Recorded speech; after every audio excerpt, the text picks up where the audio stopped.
Nominating contests with What is a 18 delegates caucus? there now going to Bernie Sanders. To the Republican race, Ted Cruz heading to Las Vegas for the spring meeting of the powerful Republican Jewish coalition.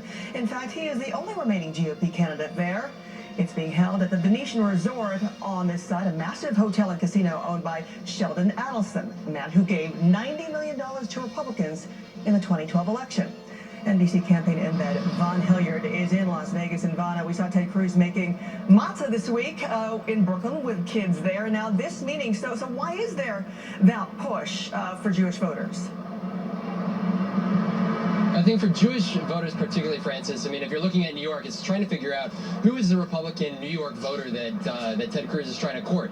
It's interesting when you're looking from the rural areas. Is that the voter? Or are you looking up in kind of the Buffalo, the Rochester, the blue collar? Or are you looking more into the Bronx, the Brooklyn, sort of where the Republican Jewish population is based? So which brings it out here to Las Vegas. Sheldon Adelson gave $90 million back in 2012 to Republican causes.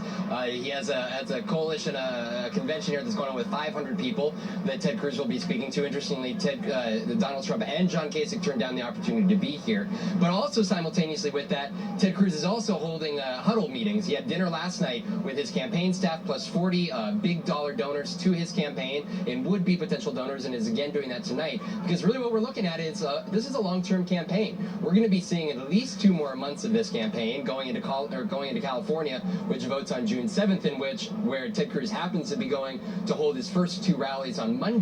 But this is really becoming nitty-gritty. If you look at you go and look at Colorado, where he was just able to wrap up 21 of 21 delegates, to suddenly now you're looking over inside of places like Arizona and South Carolina. Apologies, everybody, about that. Back to you guys. All right, Von Hilliard, you know, apparently what happens in Vegas doesn't necessarily stay in Vegas when it comes to those guys, but we appreciate it. Thank you very much. I want to bring in now Tim Miller, an advisor to the anti-Trump group, our principal's PAC and former